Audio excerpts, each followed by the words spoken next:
여러분, 복음으로 사람이 참 많이 변했다, 이런 소리를 참 많이 듣습니다. 예. 여러분, 변화라는 게 뭘까요? 예, 뭐 우리 감정이 좀 뜨거워졌다, 예. 뭐 이런 것도 있겠죠. 여러 가지 정리할 수 있습니다. 그런데 여러분, 이렇게 질문하면 또 딱히 뭐라고 말하기가 참 어렵습니다. 이 사람 참 많이 변화됐어 라고 이렇게 얘기했을 때 뭘 보고 변화됐다라고 얘기할까요? 여러분, 변화라고 하는 것을 이해할 때 뭐 술을 끊었다든지, 예, 내가 도박을 끊었다든지, 마약을 끊었다든지, 뭘 끊었다고 하는 게 변화라고 그러면 이 세상에도 이런 게 많으니까 변화라고 얘기할 수 없죠. 그러나 성경은 그런 것 가지고 변했다라고 말하지 않습니다. 성경에서 말할 때는 이 사람 참 변했다. 무엇을 얘기하냐면 관계가 좋아졌다라고 말합니다. 변화된 사람들의 특징이 뭐냐면 하나님과의 관계가 좋아지고요. 또한 부부 관계가 좋아지고, 부모와 자녀와의 관계가 좋아지고, 또한 선생님과 학생과의 관계가 좋아지는 거예요. 변했다고 하는 것은 관계가 좋아졌다라고 제가 정리를 드렸습니다. 변하는 사람들을 보면요, 부부관계가 참 좋습니다. 제가 보면 부부관계가 참 좋으신 분들이 참 많아요. 저를 봐도 그렇죠? 네. 아멘 안 하십니까, 사모님? 네. 또 부모와 자녀와의 관계가 좋아집니다. 이것이 변화입니다. 그러면 변하는 사람들, 하나님과 함께 사는 사람들의 특징이 관계가 좋아진 것뿐만 아니라 생명이 들어온 사람들은, 변화된 사람들은 영혼에 대한 갈망이 생긴다는 거예요.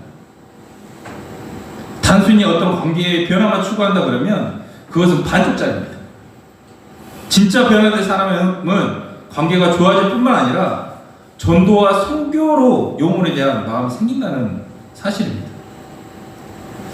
여러분 마음에 전도와 선교라고 하는 그리스도인의 영적 본능이 있다는 사실이에요. 이거는 교육해서 강요한다고 해서 될 수 있는 게 아닙니다. 예수를 정말 모셔드린 사람은 전도와 선교에 대한 열정이 생긴다. 여러분, 생명이 있는 사람은 그렇다. 근데 내 모습 딱 보면 나는 예배도 그렇고 전도도 선교도 그런 마음이 없다 그러면 여러분 안에 생명이 없을 수도 있습니다.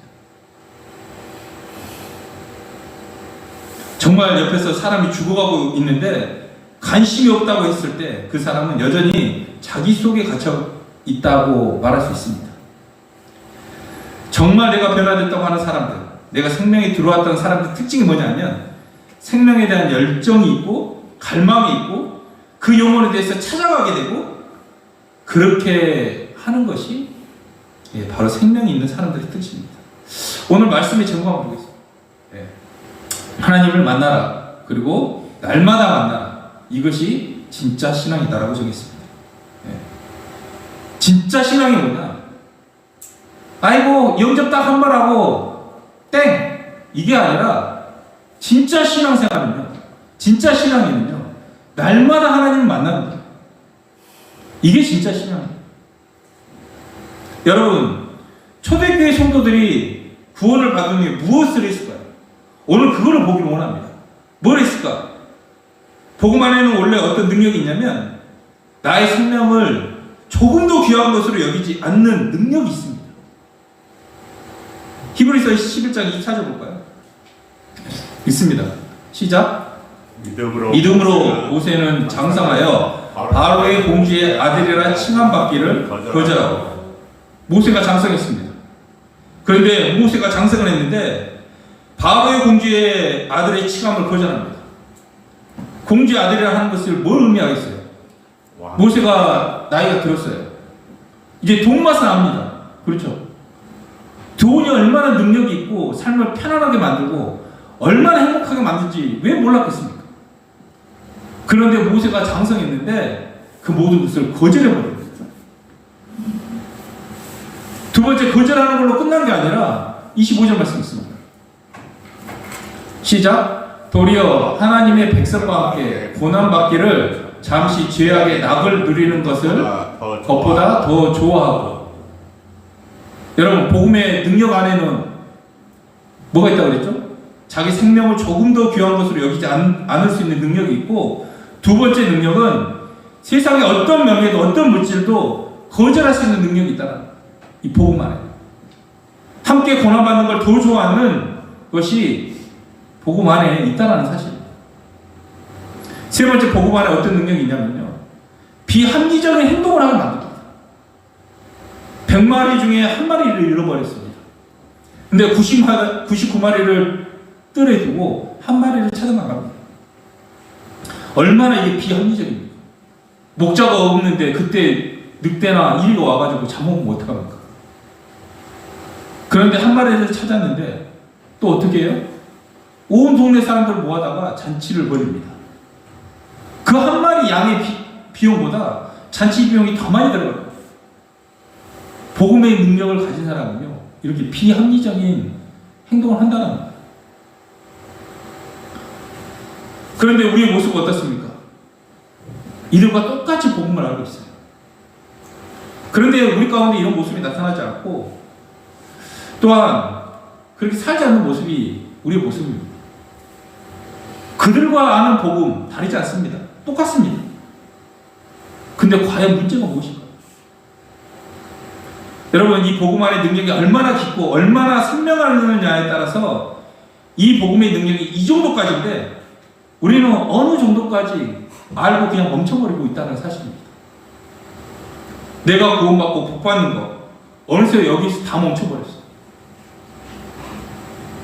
여러분, 복음의 능력이 100이라면요, 우리가 알고 있는 이 복음의 능력, 이걸 누리고 있는 것은 한 1에서 2 정도밖에 못 누리고 있는 것 같습니다.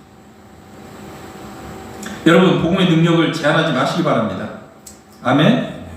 그리고 이 복음의 능력을 내가 알고 있다고, 다 알았다고 여러분들 착각하지 마시기 바랍니다. 아멘. 그러면 이제 한번 이 복음의 능력을 한번 찾아갈 텐데, 첫 번째가 우리가 착각하고 있는 게 뭐냐면, 내가 신앙생활 하는 거하고 내가 삶을 살아가는 거하고 별개라고 생각합니다. 신앙생활은 신앙생활, 또한 삶은 또 삶, 이렇게 많이 생각해요. 교제하다 보면요, 믿음은 믿음이고 현실에서는 믿음은 관계없고 다 따로 얘기합니다. 신앙생활 하면 좋고 안 해도 상관없을 정도로 그냥 인식해버립니다. 그런데 여러분, 하나님과 이 악한 영의 존재가 있다라는 사실, 그리고 이 악한 존재가 우리의 삶을 지배한다는 사실을 우리가 알고 있습니다. 여러분, 이 죄의 싹은 사망이라는 이 말씀 반드시 임하거든요. 어떤 사람은 좀 일찍 오고 어떤 사람은 좀 나중에 오는데, 죄의 싹은 사망이라는 이 법은 반드시 모든 사람에게 옵니다. 지금 내가 죄 가운데 있지 않습니까? 내가 지금 게임에 중독되어 있고 음란물에, 술에, 도박에 이 중독되어 있어도 여러분, 내 삶에 아무런 문제가 없습니다. 그런데 어느 시점 가면요, 반드시 문제가 생깁니다. 왜냐하면 악한 영이 존재할 뿐만 아니라 하나님의 말씀, 죄의 삭은 사망이기 때문에 그렇습니다. 요한복음 13장 2절 말씀 한번 볼까요? 시작. 마귀가 벌써 시몬의 아들 가룟 유다의 마음에 예수를 팔려는 생각을 넣었다. 마귀가 실제로 생각을 넣어주는 거예요. 그냥 넣어주는 게 아니라 쓰나미처럼 몰려온다니까요. 몸이 아픈 현상이 계속 집중이 되고 이러다 보면요, 평생 이렇게 살아야 되나? 이런 염려와 두려움이 몰려옵니다. 이거는 본인의 의지로 아무리 끊으려 해도 끊어지지 않는 상황이 되어버린다는 거예요. 잠도 제대로 못 자죠. 음식도 제대로 못 먹죠. 우리 안에 이런 경험한 사람들이 많지 않습니까? 자기가 너무 힘드니까 또한 목사님 교제 좀 해주세요. 또한 자기가 또 예수님이 없을 것 같아서 또 영적 기도도 합니다. 그런데 자꾸만 복잡한 생각이 밀려오는 것을 어떻게 막아내지를 못하는 거예요. 제가 말씀드리고 싶은 게 뭐냐면, 영적인 세계와 우리의 삶과 분리될 수 없다는 거예요. 여러분, 이런 상황에서 우리가 어떻게 할 수 있을까요? 이 김용상 이 선교사님이라는 분이 있습니다. 예. 자기가 갑자기 교통사고를 나서 혼수 상태에 있을 때 악한 영이 다 괴롭혔다. 그래서 예수 보혈을 외치는 이 소리를 내서 주여 외치는데 이게 얼마나 능력이 있는지 우리 한번 이분이 하시는 얘기를 한번 잠깐 보고 가겠습니다. 어떤 내용이냐면 온 상태에 있을 때 마귀가 계속 괴롭혔다는 거예요. 근데 예수 보혈 이렇게 외쳤을 때 이 마귀가 구별되어 가지고 하나님께서 그렇게 접근하지 못하도록 하셨다는 겁니다. 여러분 소리내서 예수 보혈을 외칠 때 이 마귀의 계획들이 이 세 가지씩 끊어졌다는 얘기를 하시는 거거든요. 선교사님이 그런 이야기처럼 여러분 우리가 소리내서 예수님을 찾고 외칠 때 입을 열 때 크고 놀라운 비밀들을 알려주십니다. 그리고 악한 영이 떠나가게 돼 있다는 거예요. 목사님 저에게도 어떤 생각이 딱 들어와요. 저도 요즘 똑같이 외칩니다. 예수 보혈, 예수 생명. 그럼 놀랍게 어떤 일이 벌어지냐면요, 그런 생각들이 딱 사라집니다. 그걸 경험하게 됩니다. 그러면 좀 전에 얘기했던 것처럼 우리의 삶의 어떤 신앙과 삶이 분리되지 않다는 겁니다. 진짜 하나님께서 이분이 살아계시고 악한 영도 존재하기 때문에 실제로 우리 삶 가운데 영들의 역사가 있는 겁니다. 그 하나의 증거로 생각이 몰려든다. 생각. 저는 요즘 스마트폰이 마귀의 걸작품이라고 생각합니다. 이것을 통해서요 쓰나미 같이 몰려오는 거예요. 쓰나미 같이. 잠깐 즐거움은 있습니다. 그런데 중독되면요 여기에 다 시간을 보내는 거예요.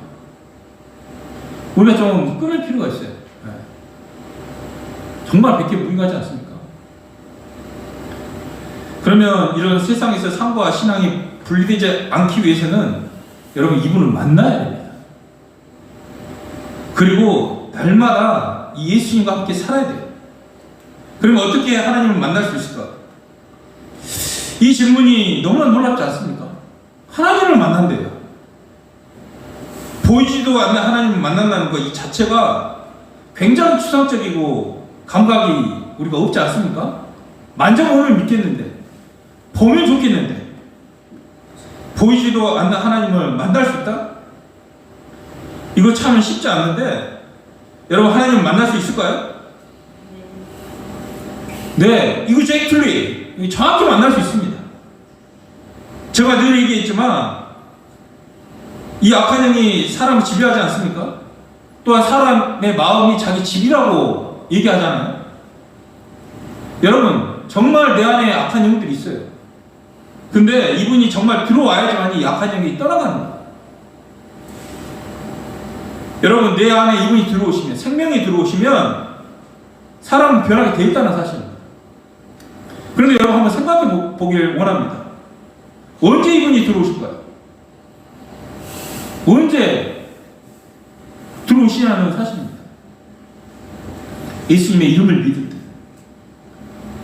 예수님의 이름을 믿을 때 이분이 들어오시는 거예요. 이 믿음이라는 것이 얼마나 능력이 있냐면 사람을 움직일 뿐만 아니라 하나님의 발걸음을 움직이게 한다는 거예요. 하나님을 움직이게 하는 게 믿음이라는 거예요. 근데 하나님은 이 사람이 진짜 믿고 있는지 안 믿고 있는지 알까요 모를까요? 우리 명훈이가 진짜 나를 믿는지 안 믿는지 알까요 모를까요? 이분이 알죠 당연히. 근데 이 사람이 진짜 하나님의 이름을 믿을 때, 예수님의 이름을 믿을 때 하나님께서 들어오셔요. 여러분 세상 어떤 것도 하나님의 마음을 움직일 수 없다니까요. 전지하시고 전능하신 이 하나님, 우리가 어떻게 움직일 수 있겠습니까? 근데 하나님을 움직일 수 있게 할 수 있는 게 뭐냐면 믿음이라는 거예요. 요한복음 1장 12절 말씀 있으면 시작. 영접하는 자, 곧 그 이름을 믿는 자에게는 하나님의 자녀가 되는 권세를 주셨으니. 그 이름이 뭡니까? 예수. 그들의 백성은 자기 죄에서 건져내실 분. 임마누엘. 하나님이 우리와 함께 하신다는 거예요. 아도나이. 이분이 나의 주인이시라는 거예요. 그 이름을 믿을 때, 고백될 때 들어오신다는 사실입니다. 여러분, 진짜 이분을 주로 믿을 때, 이분께 굴복될 때 진짜 하나님께 들어오신다니까요. 그러면 하나님 어떻게 만날 수 있을까? 여러분, 이 생각합니다. 하나님이 영이시잖아요. 영이시기 때문에 하나님을 볼 수도 없고 만날 수도 없어요. 그 하나님이 계시냐 안 계시는지 우리가 알 수 있는 길이 없지 않습니까? 그런데 하나님이 우리가 볼 수 있도록, 만질 수 있도록, 만날 수 있도록, 이분의 인격이 어떤 분이신지를 알 수 있도록 사람 대해서 이 땅에 오신 거예요. 여러분, 다른 사람들이 그러죠. 하나님은 보이지 않아서 나 못 믿겠어. 이걸 이제 다 핑계가 되는 거예요. 하나님이 사람으로 이 땅에 오셨기 때문에 그 예수님이 하나님이라는 사실만 확증이 된다면, 증명만 된다면, 여러분, 하나님의 존재와 하나님의 인격이 보기 시작한다는 사실입니다. 그래서 여러분, 부활이라는 것을 우리가 끊임없이 얘기하는데, 사마리아 여인도 베드로도 예수님이 누구신지 알았어요. 사마리아 여인은 예수님이 누구신지 알았을 때, 내가 물을 주는 이가 누구신지 알았다라면 이렇게 힘들게 살지 않았을 텐데, 만나고 나서 이렇게 고백합니다. 베드로는 어떻습니까? 예수님이 누구신지 알아질 때 뭐라고 고백합니까? 주는 그리스도시요 살아계신 하나님 아들이십니다 라고 고백합니다. 도마는 또 어떻습니까? 나는 보면 못 믿겠다, 만져보지 않으면 못 믿겠다, 이렇게 얘기했는데 나타나서 만져보고, 또 안 보이셨을 때 자기가 얘기했던 걸 딱 말씀하시니까 어때요? 나는 나의 주시며 나의 하나님이십니다 라고 고백하지 않습니까? 여러분, 하나님을 만난다는 것, 부활을 통해 예수님이 누구신지 아는 것이 하나님을 만나는 거예요. 그런데 성경을 보면요, 예수님 만난 사람이 수없이 나옵니다. 지나가는 사람들도 있었고요, 오병이어 때 모여가지고 밥 먹는 사람도 있었을 거예요. 근데 그 사람들이 하나님을 만났다라고 하지 않습니다. 강도도 2명 있었잖아요. 십자가에 달린 강도도. 한 사람이 예수님이 누구신지 몰랐고 한 사람은 누구신지 알았어요. 제가 이 모든 상황을 종합해 보니까 하나님을 만났다고 하는 게 뭐냐면 예수님이 누구신지를 알았다는 거예요. 여러분, 예수님이 누구신지 어떻게 알 수 있냐면 우리가 기계적으로 부활을 통해서 예수님이 하나님인 것을 알 수 있습니다. 이렇게 얘기합니다. 그런데 여러분, 이 부활을 입으로 떠들어도 이 사람이 진짜 예수님을 만나는지 안 만나는지를 어떻게 알 수 있냐면 바로 굴복입니다. 굴복. 창조자 하나님 만나면 모든 현상이 똑같습니다. 모든 이가 하나님 앞에 굴복합니다. 고개를 들 수 없습니다. 이 굴복이나 예수를 주로 영접하여 그 주인과 함께 사는 겁니다. 감도나 도마나 또 사도행전 2장의 유대인이나 바울이나 모두 하나님을 만났을 때 굴복이 있습니다. 이들은 한 번만 굴복한 게 아니에요. 날마다 굴복이 있기 때문에 진짜 마음에서 예수님을 주님이시라고 고백하게 되었다는 사실입니다. 여러분, 이럴 때 하나님이 내 안에 들어오셔요. 여러분, 많은 사람들이 주님이 내 안에 안 들어오는 이유가 뭐냐면 하나님의 동기를 보지 않고 있다는 거예요. 우리가 영접할 때는 함께 살기 위해서 영접하면 주님은 들어오시는데 영접의 목적 자체가 함께 사는 것이 아니에요. 우리는 그냥 내가 질서받고 천국 가고 땡!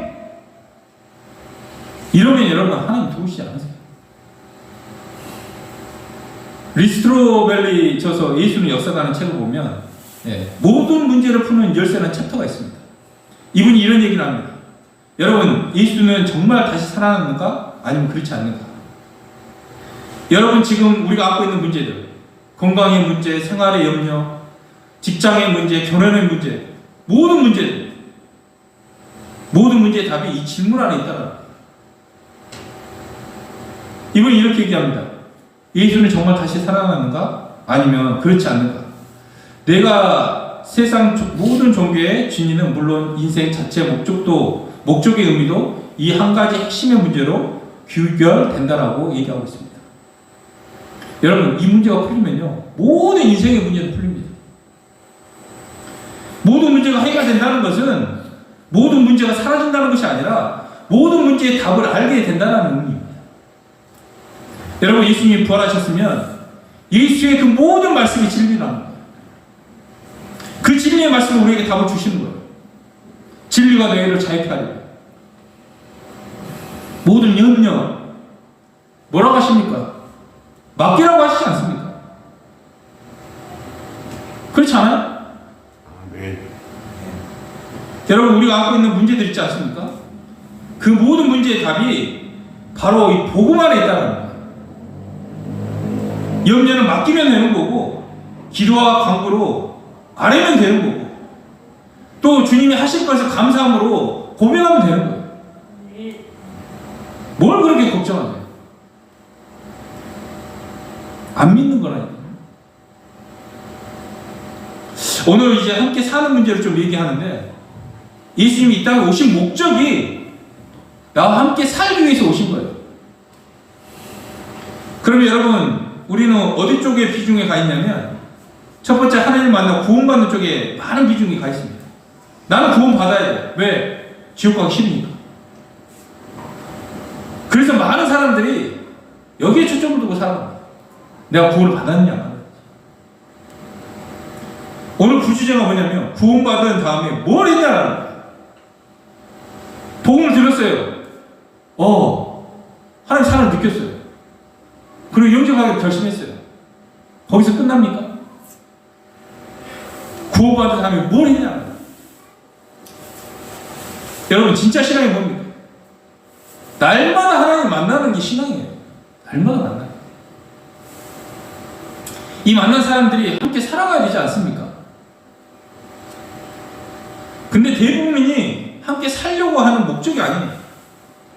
목적 자체가 구원이라는 거예요. 그러니까 영접하고 땡인 거지. 그럼 내 마음대로 살아가는 거예요. 구원받으시란과 다를 게 없다니까요. 우리 공동체는 그러지 않는 줄 믿습니다. 네. 감각이 떨어지고 내가 게을러서 날마다 못 사는 거지. 하나님은 내 안에서 계속 살기를 원하시는 거예요. 우리 이산가족은 나오지 않습니까? 이산가족 처음 만나면요, 너무 뜨거워요. 그렇죠? 근데 집에 돌아가고 울면요, 또 그냥 남남처럼 살아가는 게 현실입니다. 우리 교회가 여러 측면에서 말씀을 많이 알고 있지 않습니까? 십자가도, 영접도, 부활도, 주대심도, 동행도. 진짜 제가 한 번 하면 한 3개월씩 하기 때문에. 네, 다 알아요. 진짜 함께 사는 거에 대해서 이제 부족한 게 없어요. 머리로는 다 동의해요. 그래서 삶이 똑같아. 목사님, 그럼 함께 산다는 것을 알겠는데, 이게 참 난감합니다.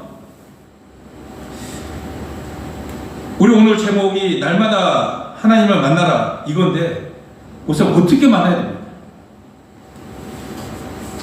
방법을 좀 가르쳐 주지. 하나님과 계속 만나라, 동행해라 이러면 난감하지 않습니까? 그래서 첫 번째, 하나님을 이제 만난다라고 얘기할 때 우리 마음속에 각인되어야 될 게 있습니다. 우리가 구원받는 목적이 함께 산다라고 하는 게 이게 딱 머리에 각인되어야 돼요. 하나님과 함께 살기 위해서 가장 먼저 하나님의 마음과 우리 마음이 하나 돼야 돼요. 여러분 인생도 하나님과 함께 사는 것, 이게 목표가 되어야 되지 않겠습니까? 그런데 우리는 항상 어떤 식이냐면, 내가 구원받았나? 주도심이 됐나? 뭔가 자꾸 이런 식으로 질문을 하는 거예요. 하나님의 진심이 뭐겠습니까? 아모스 3장 3절 말씀입니다. 우리 함께 사는 거예요. 한번 보겠습니다. 시작. 두 사람의 뜻이 같지 않은데 어찌 동행하겠습니까? 하나님이 정말 나와 함께 살고 싶어하는 마음이 그런 똑같아요. 근데 우리 마음은 그렇지 않잖아요. 정말 하나님의 마음이 같지 않으면, 하나님 마음이 우리 마음이 정말 되지 않으면 동행 자체가 되지 않습니다. 정말 내가 이분을 모셔드렸으면 함께 살아야 될 줄 믿습니다. 그래서 솔직히요, 함께 살고 싶은 마음이 없어요. 별로. 왜? 까놓고 얘기해서 내가 하고 싶은 게 너무 많아. 정말 까놓고 이 사람이 영접할 때 자기 영접했다고 말하지만 함께 살려고 영접할 게 아니니까 주님이 진짜 들어오지 않은 거예요. 그냥 주님은 아직도 밖에 서 계시게끔 만들고 있다는 사실입니다. 그럼 우리가 어떻게 함께 살 수 있을까? 그 문제를 한번 이제 생각해 보길 원합니다. 여러분, 하나님 한 번 구원받을 때 하나님 만나지 않습니까? 구원받을 때. 이것은 제가 예수님이 누구신지 아는 거라고 했습니다. 두 번째, 날마다 이분을 만난다고 하는 것은 예수님이 어떤 분인지 더 깊이 알아가는 거예요. 여러분, 내가 이 사람하고 별로 친하지 않아요. 근데 이 사람이 어디 가가지고 김동민 목사님 이렇다라고 계속 떠들고 다닙니다. 저 목사님 이런 성향이야. 이런 거 좋아해. 막 다른 사람에게 저에 대해서 막 얘기하고 다닙니다. 그걸 제가 딱 들었어요. 기분 좋겠습니까? 저는 원래 채소를 별로 안 좋아해요. 근데 김 목사님 채소 좋아한다고 막 떠들고 다니는 거예요. 전 고기를 좋아합니다. 누가 이렇게 얘기하고 다니면, 사실도 아닌 걸 얘기하고 다니면 얼마나 기분 나쁘겠습니까? 이분도 마찬가지예요. 우리가 이거를 떠들고 다녀요.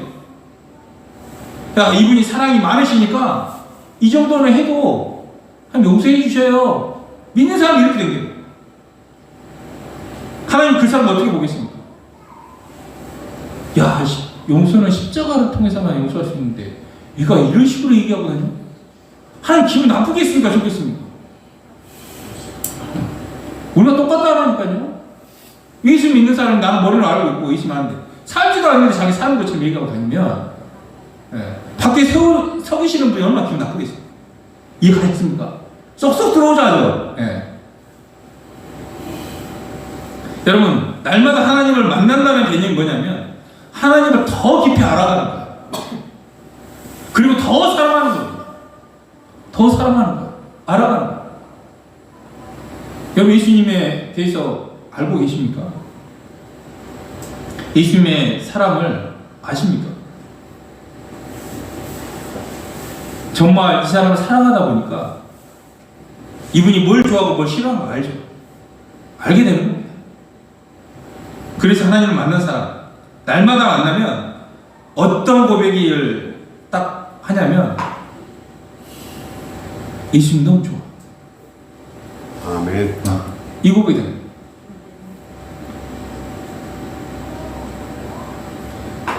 얘기를 하는데 어른들 민망해서 잘 못하죠.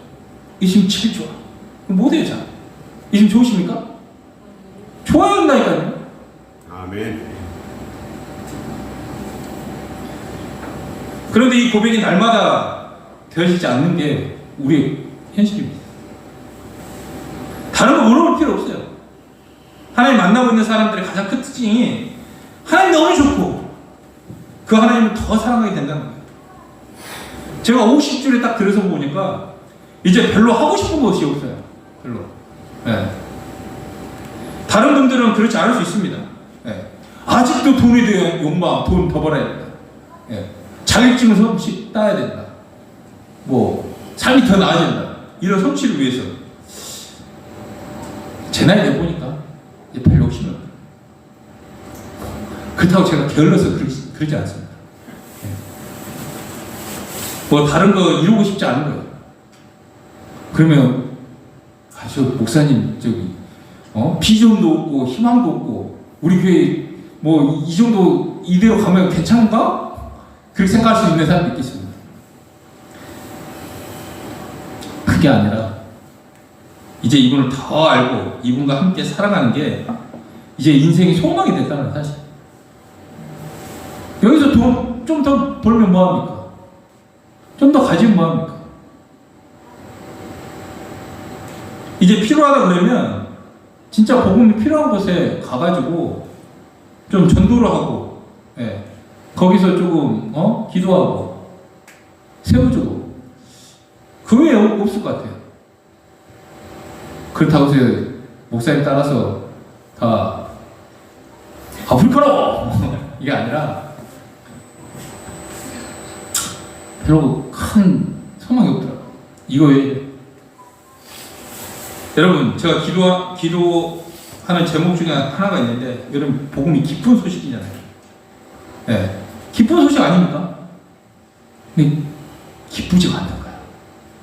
네. 사람들이 교회 오는 거 기쁘지가 않는 거예요. 제가 좋은 사람이 아닌가 봅니다. 네. 네. 사람들은 좋은 말을 듣는 게 아니라, 듣고 싶은 게 아니라 좋은 사람의 말을 듣고 싶어 한다는 통계가 있습니다. 네. 말하는 사람이 좋아서 그 사람의 말을 듣는다는 거예요. 여러분, 자식을 키우다 보면요, 부모님들 다 좋은 말 하죠. 자식 잘못되게 하는 부모가 어디 있겠습니까? 자식 잘 되기 위해서 좋은 말 하는데, 아이들은요, 뭘로 들어요? 잔소리를 듣습니다. 그러니까 싫어요. 근데 만약에요, 지들이 좋아하는 BTS 누구야? 걔가 딱 와가지고 이렇게 했으면 좋겠어 하면 얘네들이 말을 들을까 안 들을까요? 네.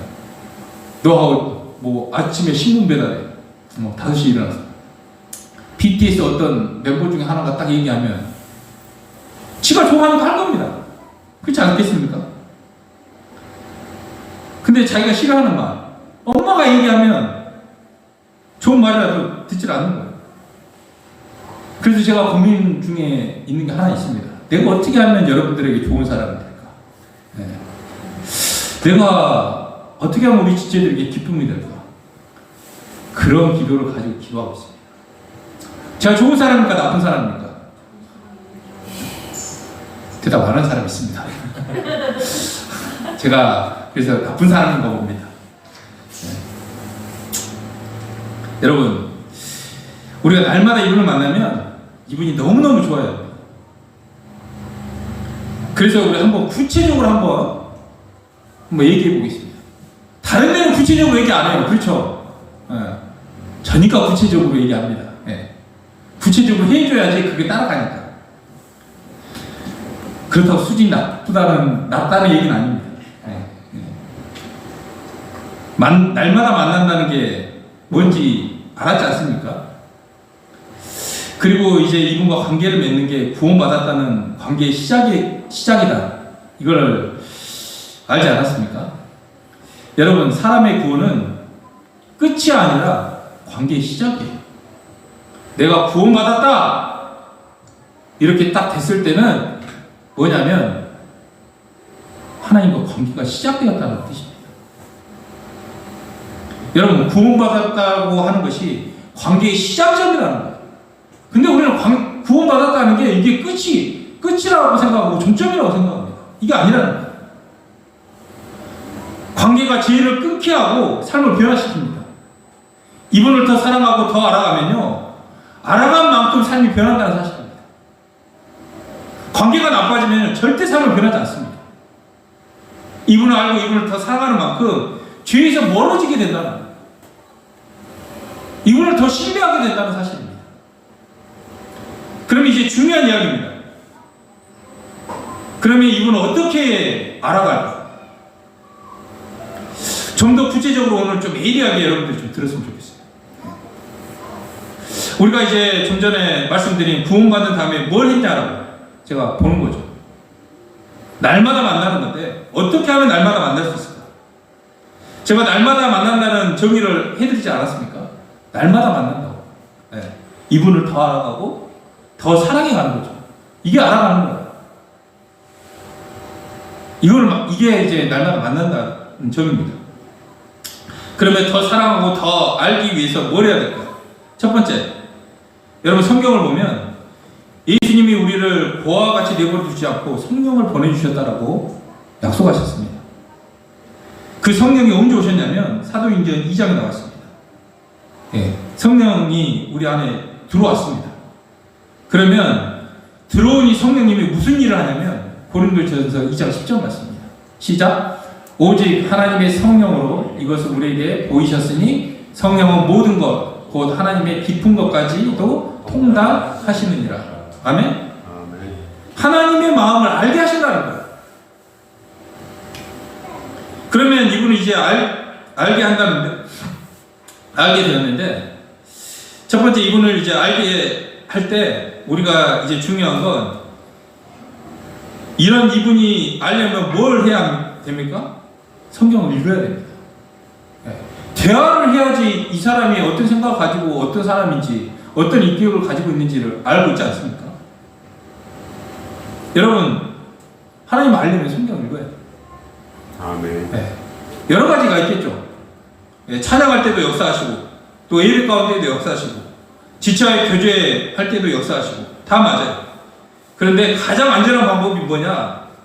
성경을 통해서 예수님을 알 수 있다는 거예요. 왜? 성경은 하나님의 말씀이기 때문에. 이분이 말한 것을 우리에게 지금 말씀하시기 때문에 성경을 읽어가야 된다는 사실입니다. 여러분, 하나님을 더 알아가고 하나님을 더 사랑하는 데 있어서 반복적인 면에서는 성경을 통하지 않고는 알 수 있는 길이 없습니다. 여러분, 그냥 찬양도 좋습니다. 기도 좋아요. 또 지체를 통해 교제하면서 또 밴드 간증을 통해서 만날 수 있어요. 그런데 가장 정확하고 안전한 방법이 성경이다. 성경을 통하지 않고는 하나님을 만나는 게 아니라 자기 생각으로 하나님을 만나게 된다는 사실. 성경을 읽기를 원합니다. 아멘. 의지가 박약하기 때문에 또 이번 주에 어디서부터 어디까지 읽으십시오라고 정해줘야지 읽겠습니까? 아닙니다. 알아서 읽으십시오. 네. 아멘. 안 되면 마태복음부터 다시 시작하길 원합니다. 우리가 예를 들어서 성경에 항상 기뻐하라, 범사에 감사하라, 쉬지 말고 기도하라 이렇게 말씀하고 있습니다. 이 말씀을 읽겠어요. 근데 우리 초점이 뭐냐면 내가 어떻게 항상 감사하면서 살 수 있어? 내가 어떻게 범사에 감사할 수 있고 어떻게 항상 기뻐할 수 있어? 바로 초점이 누구한테 가 있는 거예요? 나한테 가 있는 거예요. 그런데 우리가 나를 보는 것이 아니라 말씀하신 이분을 보라는 거예요. 그럼 여러분 잘 생각해 보세요. 하나님이 지금 항상 기뻐하라고 우리에게 말씀하세요. 그러면 항상 기뻐하라 명령하신 이분은 항상 우리에게 기뻐한 일만, 범사에 감사한 일만 우리에게 주신다는 사실입니다. 하나님 이런 분이세요. 감사할 수 없는데 감사할 수 있게끔 억지로 하시는 분이 아니에요. 쉬지 말고 기도하라는 것은, 야, 이분이 쉬지 말고 내가 항상 모든 걸 나에게 아뢰라. 나는 너의 기도 제목을 내가 안고 해주겠다. 네. 이런 하나님을 봐야 된다. 우리 입장에서 보면 쉬지 말고 기도하라니까, 야, 어떻게 쉬지 않고 기도해? 힘들 것 같잖아요. 그런데 하나님의 관점에서 보면, 야, 너 기도해. 다 얘기해. 내가 어떤 기도의 제목도 내가 안고 내가 다 해결해 줄게. 이 마음을 보여준다는 사실입니다. 여러분, 관계란 상대방에게 초점을 맞추는 거예요. 관계란 내가 말할 때 상대방이 잘 듣고 있나? 네. 이걸 생각하는 건 당연한 것이고, 내가 들을 때 상대방이 무슨 마음으로 말하고 있나? 이것을 생각하는 게 관계라는 거예요. 너는 지져라. 나는 딴 생각하고 있다. 이게 무슨 관계가 되겠습니까? 목사님 함께 하자 그러면 내 생각 집어 던지고 왜 저런 말씀하실까? 야, 도대체 목사님 마음이 뭘까? 그러면서 알겠습니다 하고 순종하는 이런 분들이 많은 줄 믿습니다. 아멘. 마태복음 7장 23절 보면 내가 너를 도무지 알지 못한다 이런 말씀이 있지 않습니까? 저는 이 말씀이 참 부담스럽습니다. 네. 그런데 예수님께서 이 말씀을 하신 의도를 한번 생각해 보라는 거예요. 여러분, 진짜 모르는 관계로 끝내도 상관없으면 이런 얘기 안 합니다. 그런데 말씀하신 이유는 잃어버린 자녀가 원래 창조의 목적이었던 관계를 회복하기 위해서 하시는 하나님의 진심을 우리가 모르기 때문에 이 말씀을 하신 거예요. 저는 요즘에 어떤 하나님을 만나냐면 모든 사람을 사랑하시는 하나님을 만납니다. 네. 여러분 살다 보면요, 어떤 사람은 내가 이해할 수 없는 사람을 만날 때도 있습니다. 그런데 하나님은 그들도 다 사랑하신다. 그 사람조차 사랑하시는 하나님을 내가 만나는 거예요. 여러분, 이렇게 하나님을 만나야 되는데 첫 번째는 마음이 같아야 되겠죠. 두 번째는 성경을 볼 때 말씀을 해석하기보다는 그 말씀하시는 분의 마음을 보시라는 거예요. 세 번째가 중요합니다. 초대교회 성도들은 구원받은 다음에 하나님을 날마다 만나기 위해서 삶의 구조를 바꿨습니다. 여러분, 삶의 구조를 바꾸지 않으면요, 끝납니다. 더 이상 내가 하고 싶어도 안 돼요. 그냥 한때 은혜 받아서 간증하고 울고 그랬어요. 근데 얼마 가지 않습니다. 그러면 여전히 핸드폰에 사로잡혀져 있고 여전히 자기 마음대로 살아간다니까요. 그러면서 뭔지 아세요? 아, 나는 진짜 안 돼. 난 답이 없어. 이렇게 혼자 자책하면서 또 교회 떠납니다. 여러분, 구원을 받았다고 했을 때 이것은 단순한 내가 영적으로 구원받는 것이 아니라 삶의 구조를 바꿔야 된다. 사실 구원받았다고 하는 것은 과거의 삶의 구조를 깨뜨리고 새로운 구조를 만들어야 된다. 사실 삶의 루틴을 만들어야 돼요. 마음뿐만 아니라 거룩한 삶의 구조가 있어야 된다는 사실입니다. 여러분, 구원받은 다음에 삶의 구조가 바뀌지 않으면요, 날마다 하나님 만날 수 없어요. 그러면 내 신앙이 어떠냐면 그냥 처음 만났던 하나님, 그것을 추억으로 삼고 살아간다는 거예요. 그럼 변화는 한계가 옵니다.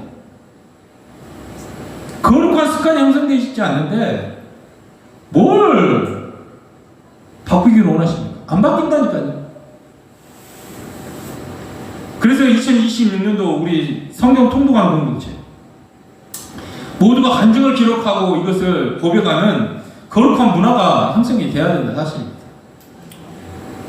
이 삶의 구조가 바뀌지 않지 않습니까? 그러면 작년하고 올해하고 똑같습니다. 아무리 내가 노력해도 딱 거기입니다. 뭐 찬양 부를 때, 좋은 말씀 들을 때 감동받는 거 하는 거 아니에요. 근데 돌아서면요 똑같습니다. 잠깐 은혜 받고 그냥 돌아서면 마찬가지인 거예요. 제가 사람 볼 때 딱 하나 봅니다. 뭘 보냐면 성실함입니다. 저는 이거 딱 하나 봐요. 이 사람은 어디 학교 나왔냐, 어떤 영성을 갖고 있냐, 저 사람 뚱뚱하냐, 저 사람 잘생겼냐, 이런 거 안 봅니다. 이 사람 정말 성실하냐, 게으르냐. 여러분, 진짜 성실해요. 근데 우리의 본성에 게으름이 있다니까요. 태양과 마찬가지. 여러분, 사도행전 2장을 보면요, 베드로가 딱 선포할 때, 부활을 딱 선포할 때 구원받는 제자의 수가 3,000명이나 됐습니다. 구원받은 그들이 다음에 뭘 했냐면 42장을 보겠습니다.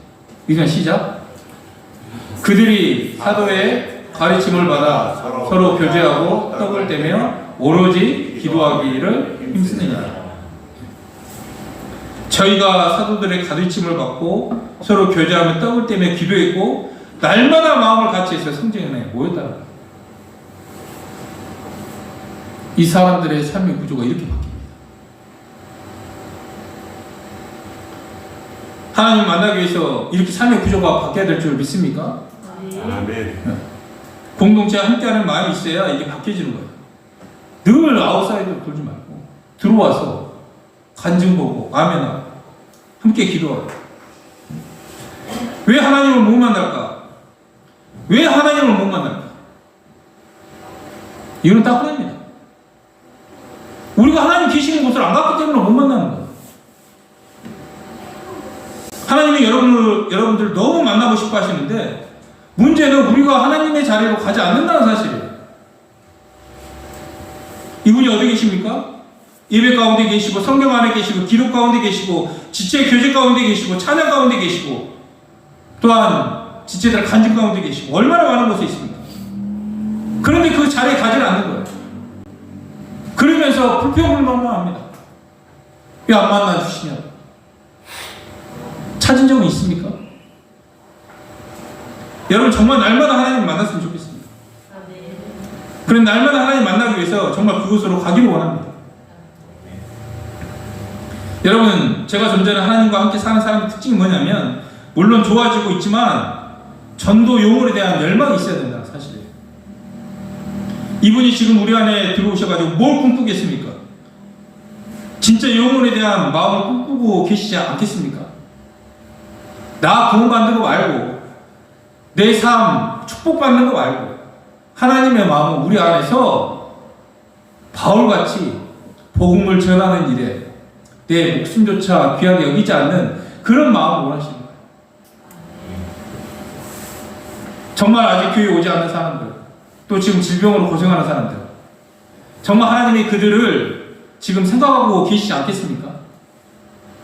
그들을 중보할 때 그곳에 계신 하나님과 함께 사는 여러분이 되기를 원합니다. 아멘. 오늘 제목이 이렇습니다. 하나님을 만나라. 그리고 날마다 만나라. 이것이 진짜 신앙이다. 아멘. 그리고 그 주제로 초대교회 성도들은 구원받은 이후에 무엇을 하였는가입니다. 여러분, 오늘 정말 하나님 만나야 돼요. 하나님을 만나고 이분을 영접하는 겁니다. 영접하는 목적이 뭡니까? 하나님이 이제 관계가 시작됩니다. 이제 함께 살아가겠습니다. 이 부분이 돼요. 오늘 여러분 찬양할 때 주님만 보길 원합니다. 아멘. 어떠한 환경 속에서도 나와 함께 하시는 그 하나님을 좀 바라보시길 원합니다. 그리고 그 하나님을 만나서 하나님과 함께 사시는 저와 여러분이 되었으면 좋겠습니다. 아멘.